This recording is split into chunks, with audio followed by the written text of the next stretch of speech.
Welcome to the Calallen Softball Coaches Show. I'm your host, Chris Daly, and each week I will be talking with head coach Teresa Lentz from the Calallen Wildcats softball team. We will jump in right after these messages. Coaches, boosters, parents, every sport deserves a spotlight. From football and volleyball to basketball, soccer, baseball, softball, track, wrestling, and more. Give your athletes a weekly coaches show that builds pride and raises funds. Lone Star Podcast Network makes it turnkey. You talk for a few minutes. We handle production and distribution. Sponsors love it.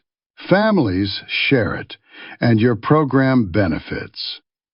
Get the free information kit at LoneStarPodcast.com/coaches. That's LoneStarPodcast.com/coaches. Your team, your sport, your show.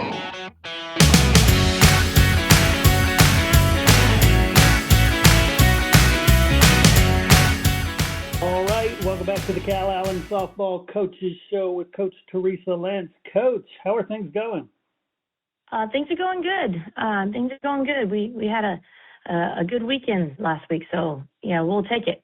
Yeah, no doubt. I mean, you got. Let's start it off with that Amarillo one, 12-0. What a way to kick things off there. Oh yeah. No, we we were excited to be at home. It was a nice day. It was a beautiful day, and the girls were ready. And it showed. Showed with our bats and defense, and we had our basketball girls with us as well, so that was nice. And it was just was fun. It was fun to be out there. Yeah, no doubt. And then with the Jones game, was that just these were much better bats, or what was the difference? It was still a good win, 10-6, but different score. I believe Hannah Thibodeau pitched that game, and she's a freshman, and she's getting comfortable in the circle, and she's working on some stuff, and we were proud of her to come in and to start that game and really she got uncomfortable there. There were some moments, that we had to work through, but that's okay. That's what we want. We want her to fight through that. We want her to figure it out. We don't want to bail out, our pitchers, every time something doesn't go their way. Right. It's more of that conditioning of what the season's going to bring and the what ifs and ready for them to kind of be ready. So I was proud of her. And then I was also proud of the girls for, staying calm and being able to just, play the game like we know how and just trust, all the hard work that they've put in up until that point. So that was really good. Yeah. And what pressure there for Hannah to come in, following in Jordan's footsteps and being so young and the expectation, how would you grade her performance there? For a freshman, I would say, not necessarily on the skill and everything, but for her approach and her mental thing, I would say 9. She's having that confidence, and then on top of that, Hannah's, it's pretty neat to see that when she pitches, she turns into a different person, and she kind of she's a very sweet girl, and always smiling and always, giggling and whatnot, and just kind of goofy a little bit, kind of funny. And when she pitches, she's not that at all. She kind of has a I don't know what word I could use, but like a I don't know what the word is. Kind of like a smirk, not a smirk, but like she's kind of a grimace. A grimace. Yeah, all business, and it doesn't change, and she it kind of takes over her when she's in that circle, and it kind of it's cool to see, it's nice to see her dig into that competitiveness and really dig deep for her team, and improve and kind of really put everything she has into her craft of pitching. So, and we have her all over the place. We have her at shortstop as well. And so she's busy in practice, going from the bullpen to the infield and whatnot. So a lot of props to her for being able to handle all that pressure. Yeah, no doubt, no doubt. And then, let's jump forward to that Weslaco game. That one didn't turn out like we wanted. What was the story there? I believe Addie started that game, and I personally thought it was a good fought game. I thought that, again, Addie, similar to Hannah, is staying busy, going from shortstop to the bullpen, but she's has to learn how to handle hitters of that caliber. And Weslaco is a wonderful team. I mean, they are a great hitting team. They are fine-tuned. They are, I mean, really, really a good team that Coach Rodriguez has, and they're going to do really good this season. But, for her to be able to handle those veteran batters at the plate and keep them off balance and do what she did, I mean, I was super impressed for Addie as a freshman. I mean, they're making it look kind of easy, and it's not. And, that's exactly what we wanted her to face before we get to Dripping Springs this weekend. And, for us, it's not about the wins. We don't care if we win every game. We're not trying to. We're trying to develop. We're trying to make sure we're ready and prepared for what's to come. And this is the best competition we're going to face every weekend that we have these tournaments. And so, especially a short period of time. So there's little windows for us to just gain a lot of knowledge of what worked, what didn't work, what do we need to work on, where are we at, where are we at as a pitching staff, where are we at as infield, cutoffs, all these little things that we can break down and kind of figure out what we need to improve on. And so I just want, people think it's just all about the wins and losses. It's not. It's about the process. It's the more failure that we can get, the more that we can learn and improve. So not that I love failure, but being able to take that information and do something with it is something that we really value in our coaching staff. So we're constantly trying to push our girls as much as possible to see if they can handle whatever it is that comes at them. And this was one of those games for her and for our girls. And, I was very pleased with Addie and her performance in the circle. Nice. And then Liberty, the rivalry there goes way back. Some big games there. Yeah. Are they as good as they have been? Because this looked like a really tight game. They still have very, very talented girls. They're obviously very well coached. They're bringing, a lot of skill and experience to the field. They lost a lot of key players last year, and I know that shows a little bit. But they still have some new girls. I don't know if they're freshmen or sophomores or what, but they can play. They're doing their job and they can hit. And so they beat Weslaco in extra innings. So it was a nice little feud between Weslaco, us, and Liberty. It was I mean, they're going to be tough no matter what. Right. They have one of their main kids two of their main kids are going. One's going to Florida State, and the other one's going. I can't even remember, but somewhere really good. I mean, they're just elite players, and they're just it's always fun to play them, especially this early in the season for the same reason. And I know Coach Slack feels the same way. Is we're going to get that information of where we're at and kind of where we stand when we face a team like that. So it was really nice to see. I'm glad they were able to come down and be a part of our tournament. Yeah, and 4 of the 6 games you had double-digit runs. Some people will say, well, early on the pitching isn't caught up yet. Others will say, well, no, it's just the bats are really coming on early. So where do you put that? I mean, I would say I mean, it could be a mixture of both, but I mean, our girls are working hard offensively. They're getting pushed. We have Coach Pacino pitching to them, and so we like to think they're prepared.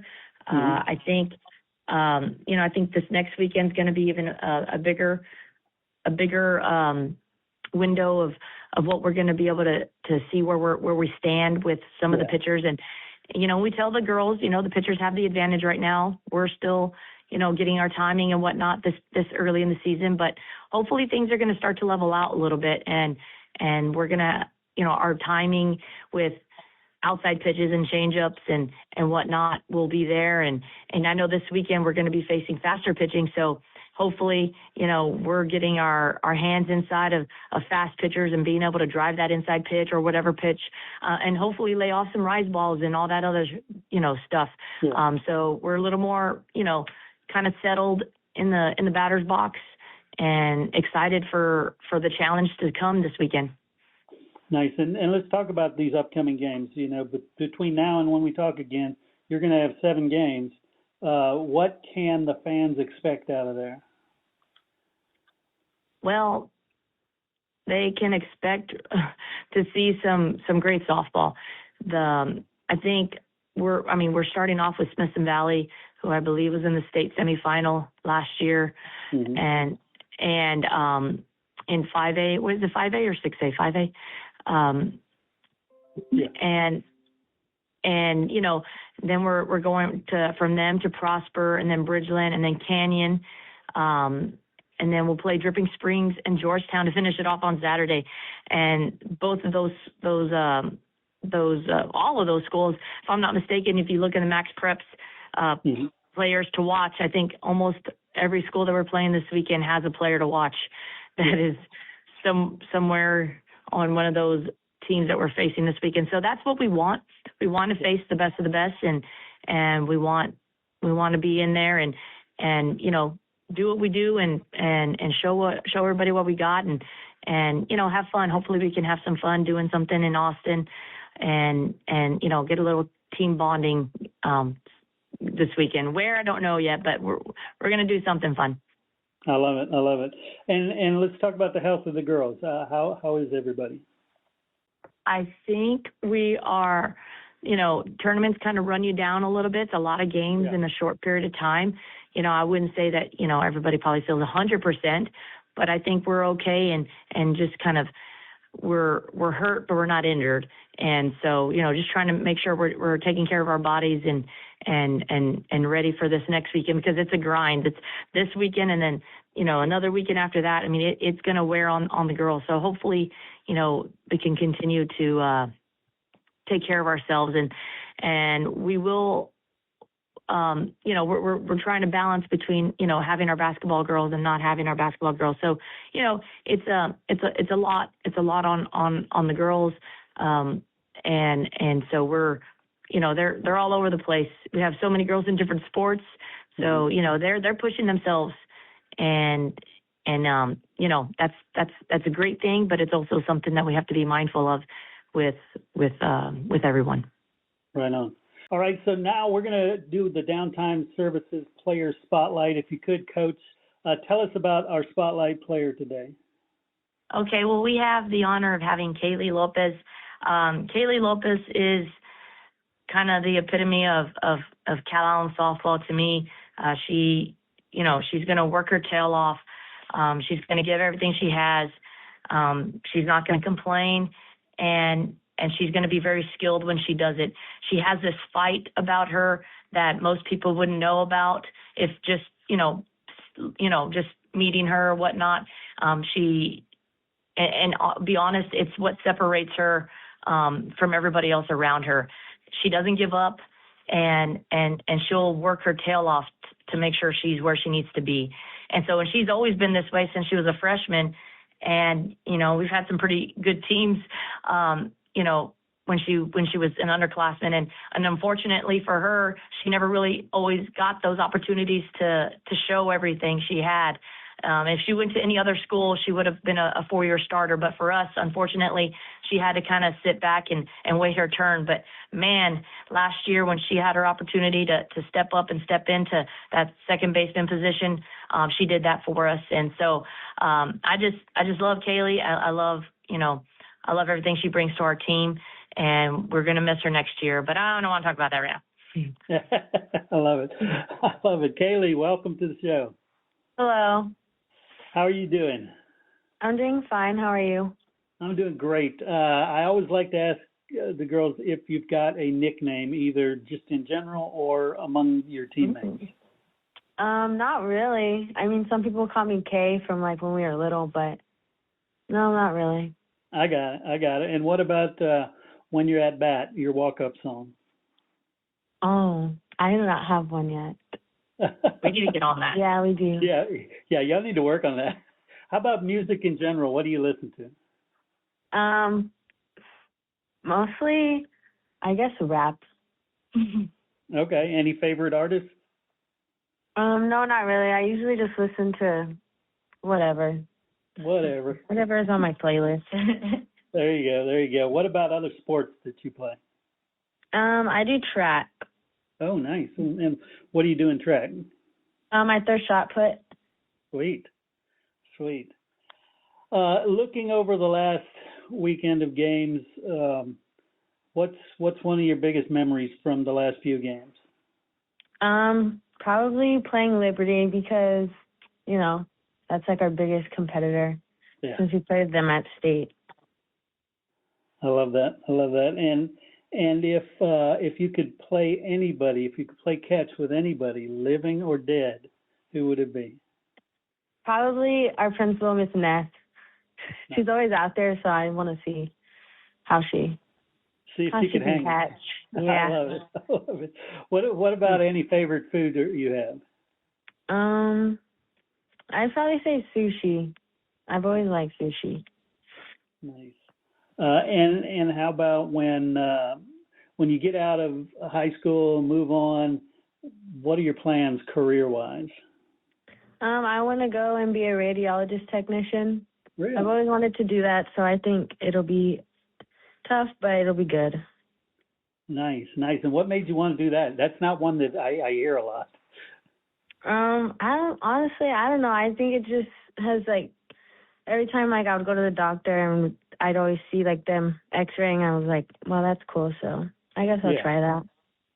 Sweet. Because she has a real chill personality, and that's a chill job, and she probably just has minimal interaction with people, and she doesn't have to say anything because she can't say anything because they can't they can't tell anybody what they see, but they kind of just keep it real chill. I love that. That's perfect for her. And Kaylee, what about your goals for the season as far as a softball player? Obviously do better than I did last year, be a better leader, and be more encouraging towards my teammates. Cool. Well, Kaylee, thank you so much for being our Downtime Services Player Spotlight. You're welcome. Thank you. You bet. Have a great season. Cool. Thanks, Coach. In fact, I will have a great season because I get to talk to you each week. Yes, exactly. Cool. All right. Well, that's all we have today, and I look forward to talking with you next week, where hopefully we're talking about, again, if not a bunch of wins, at least some progress, some learning, some next steps. Yeah. Well, thank you, Chris. Yes, and I hope so, too. You bet. Take care. Bye-bye.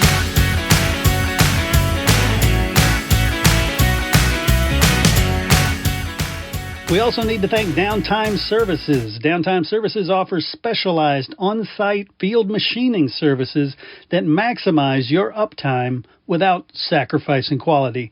Their team of expert field machining services technicians will come to you and repair and modify your equipment on-site and on demand. Downtime Services, whatever you need, whenever you need. Find Downtime Services online at downtimeservices.com or call them at 800-900-1256. Hey, would you like to have your company associated with this historical Calallen softball team? Well, you can. It's very simple. Become a sponsor on the show, and each week, tens of thousands of Calallen softball listeners will hear about your company in every episode, all the way to what is hopefully a historic four-peat for state championships.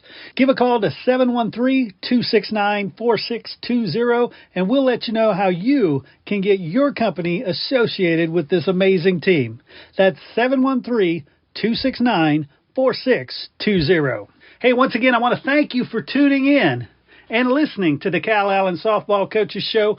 Please share, subscribe, get the story out about this amazing program, these amazing girls, and don't forget to go out, fill the stands, and support your Calallen Wildcats.